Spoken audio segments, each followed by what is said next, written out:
Around 20 years ago, there was a small town boy, and while he was growing up, he was full of passion, desires, dreams, and all sorts of enthusiasm.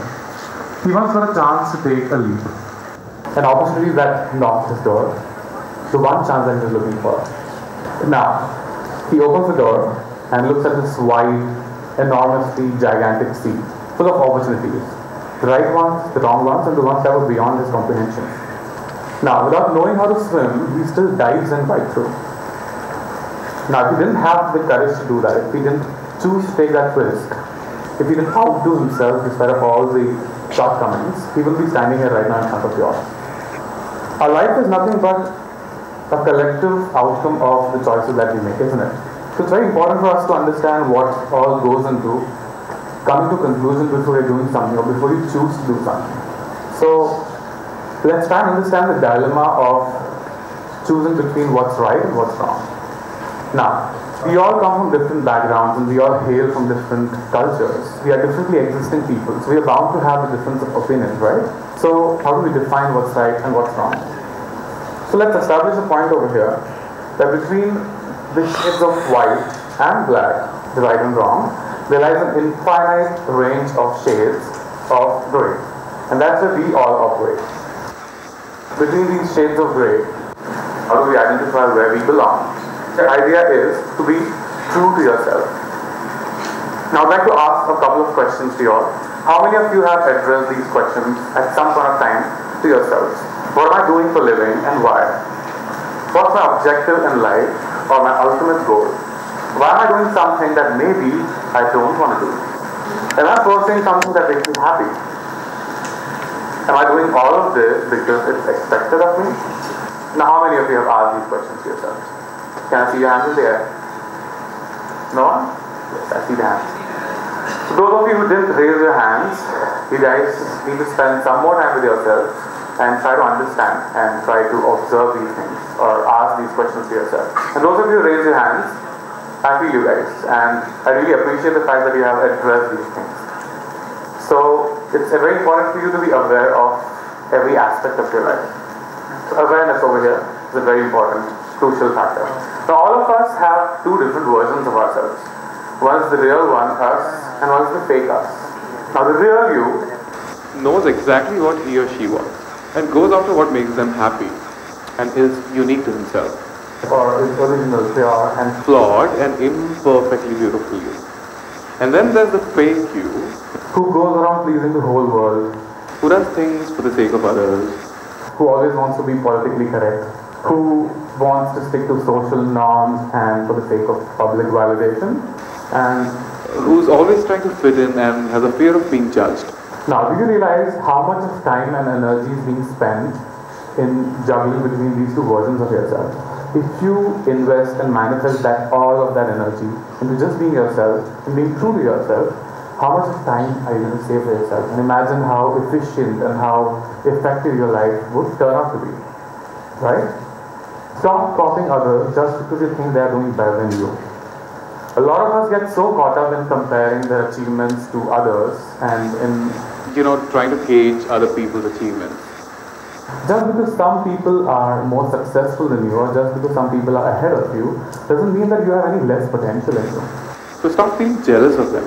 You don't know what struggles they have gone through. You don't know how it feels to be in their shoes. So stop judging them and stop trying to measure their worth. Instead, focus that energy on yourself, on your journey. The only competition that you have should be with yourself. Try to up your game. Try to better yourself at every point of time. And if you do that, nothing can stop you. A lot of people crib about their lives and crib about what exactly goes wrong, and they keep complaining and they keep coming up with excuses. Now, there's someone out there who's working harder than you, and someone who's always trying to up their game. So if at all you fail to grab onto your spot and it's being replaced by someone else, then don't crib about it, because you fail to deserve it, and somebody deserves it more than you. Instead of complaining, instead of cribbing about life, that life is so unfair. No, it's not. Life is fair in all its means. Maybe it's trying to teach you something that you're not trying to learn. So come out of that shell of yours, push yourself to do the best you can, and motivate yourself, and direct that energy into you being true to yourself and being original you. Yeah? Now, the next thing I'm going to talk about is being happy. The reason why I'm stressing on being happy so much is because it determines the very quality of your life. Let's look at this circle of life over here. Your thoughts, beginning with your thoughts, it's your thoughts that determine what kind of feelings you can possess. Your feelings determine your attitude. Your attitude makes up your actions. And your actions put together collectively make your habits. Your habits make your personality, and Finally, it's your personality that determines what kind of destiny you're going to lead. so ultimately it's your thoughts that are indirectly resulting in destiny. So it's very important for you to be clear about what you think. Buddha has rightfully said that you become what you think. So make sure that you have a clear picture of what you want your life to look like.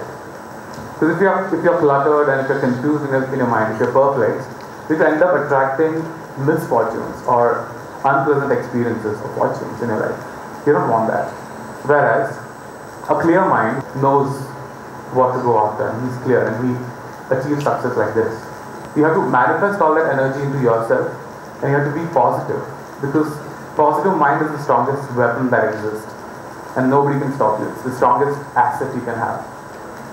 So now promise yourself that from now onwards you're going to get rid of all that negativity and all that clutter and focus and manifest your energy into the right direction. Yeah? Now the next thing I'm going to talk about is probably the greymost area, being selfish. Right from our childhood we have been taught that we should be giving, we should be kind, we should help others, we should try to, always be selfless. But nobody tells us how to get there. If your cup is not full, how can you fill other people's cups? It's very important for us to understand over here that energy always flows from higher potential to low potential. It's the law of nature. That's how nature functions. So don't you think it's not a good idea to go against the nature's flow? So try to fulfill your cup before you try to fill other people's cups. And it's not selfish to love yourself, to set your priorities based on your peace of mind and happiness. It's the very necessity. Don't be so selfish that you're causing troubles to other people around you, right? The idea here is to live in harmony and to cooperate with each other, and while you move towards your directions, you make life easier for other people around you, right? Live and let live. Now, a lot of us try to escape situations where we feel uncomfortable. Now let me tell you something, if you're feeling vulnerable at any point of time, don't try to escape that feeling. Face it, try to understand the whole situation. What exactly triggers your emotions? What exactly is the incident that triggers your weak spots? Try to observe and try to understand, be aware of it, closely observe it, don't try to run away from it. If you look at it closely, you'll be able to identify the issue and find your weak spots. And then, what you're going to do is accept it for what it is. And then understanding the pros and cons of you dealing with that situation. And then finally, letting go of the cons and moving on to the pros. As simple as that. Don't be so caught up in that moment and feel that you're feeling weak. It's alright. We all have fear of the unknown. So it's okay if you're facing a situation for the first time, just face it with conviction and just be aware of what you're doing. Don't try to escape it. Now, I would like to talk about the art of choosing. Now this one is quite tricky. All of us get caught up in trying to choose between what's right and what's wrong, and we get so confused that we lose the sense of objectivity. So if at all you are in a situation where you're conflicted between your brain and your heart, we all face such situations, and it's understandable when you're making big decisions of life. What you're going to do is just have a third person's point of view and try to think of the situation from their point of view. You'll get a better clarity and a more clear picture of what you should be doing. A lot of people try to sail on Two different boats at the same time. that is not a good idea. It's a red flag right there. While you're trying to achieve a same target and trying to sail on two different boats at one time, you're Manifesting energy into a confused state of affairs. and that's not a good idea. So what you're going to do is just make the choice in the spur of the moment. Even if you make the wrong choice, you're going to make the mistake and learn from the mistakes. It's okay to fail a couple of times in life. It's alright. You only learn from your mistakes and then you finally achieve your goals. Now, with something over here that could be the biggest hurdle is ego. If you're being too egoistic or if you're taking pride in making those mistakes all over again and again, you'll be stuck in that vicious cycle. So come out of that ego, curb it. Don't let two different people teach you the same mistake or the same lesson of life again. And if you make the right choice, nobody can stop you, of course. But if you're conflicted in your head, if you're really confused about it, you'll end up achieving the goals in a very steady manner and it could take forever. So again, be quick, and if tests that you can conduct, If it feels that you are making the right choice, if you go with a gut feeling, your heart will always tell you what's the right thing to do. If it compresses you or if it limits you in any way, it's not a good choice. On the other hand, if it expands the possibility or if it tries to motivate you or extend your possibilities, then that's the right choice for you. Just go with your gut feeling and you shall be alright. A lot of us have different take on approaching success. We have different pathways. We follow different ideologies. We follow different pathways to reach our success. And a lot of people park themselves in the pleasantness of trying to achieve these goals. Now that's a red flag right there.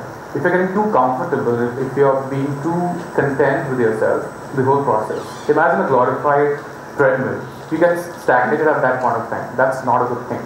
You have to constantly move towards the goals. It's okay to be distracted once in a blue moon, but you have to remember to move towards the goals. So anything that is stopping you from it, let that not be a hindrance. Move that away and keep moving forward. If you think that your journey is being unpleasant or it's being unusual, or if life is throwing you at a point of time where you are not feeling so comfortable, then that's a good sign. You might feel uncomfortable, you might try to run away from it, but that shouldn't be the case, right? Coming to Chennai was one such decision that I'm going to talk about over here. Now, when you're coming from a hometown which is far away from here, it could be difficult for an outsider. A different city, different culture, different mindset, different food, different everything. Forget about comfortable, it could be very scary for an outsider. But the best part is, you can forget about everything else. There are no distractions. You can just focus on what you need to do and you can go right after it. I personally fell in love with the city's culture and the diverse and the heritage of the beautiful city that it is. And while I was doing my BTech in biotechnology at SRM University, I also came across KM Music Conservatory and I joined it with the passion of music and somehow being a part of music. And that's where I was exposed to Carnatic music and Sufi music. Now there was already an avenue that I started exploring and I fell in love with it. I was mind blown. Now Sufi music has taught me to surrender myself to the art form. And Muna Chakravarti Khan Sahib, who taught me that there should be nothing between you and the Almighty. Forget about all the worries, forget about everything. It's just you, your art form and God. It's just you, your path and your targets. So that helped me in surrendering myself to my art form and to my music. And I did that. I won't say it was a struggle, but it was definitely difficult juggling between BTech and music at the same time. And I worked really hard. And hard work never goes waste. It's always fruitful. It was finally fruitful when I got a chance to finally sing in front of Rahman sir at a concert at KM 2011. And that was an opportunity that I got. Now, destiny leads you to where you belong. All you have to do is just grab onto that opportunity and perform your best. Be your best. And show that you're capable of something. And prove your talent. That was my chance. And there was just one line of Qawwali that I was given. One solo line that I performed. I would like to sing it for you all. I still have the avid memory of singing that line. It's always going to be very special to me. Khwaja pyare tumhare roze par noor hi noor humne dekha hai. After this line, Rahman sir recognized me. It was just one line that was recognized by Rahman sir, and the next thing you know is I was already singing for him, for Maniratnam sir's next film, Kadal. As I said, destiny leads you to where you belong. All you have to do is just give your best. It was a dream come true. And also it was a reminder that if you're passionate about what you do, if you dedicate yourself, if you put your heart and soul into the art form, and if you have the right guidance, and if you dedicate yourself, and if you surrender to the art form, there's someone out there who's watching you and who's waiting to recognize you and reward you with your views. So just hang in there, give your best, be patient, and work hard in silence, and let your success make noise. Be grateful for what you have, be happy. Take a moment to appreciate the things around you, the little things of joy that someone else is struggling for. Someone out there is living a terrible life and is praying for getting a life, getting the moments that you might take for granted. So value your time. Treat your every day like it's your last. Thank you.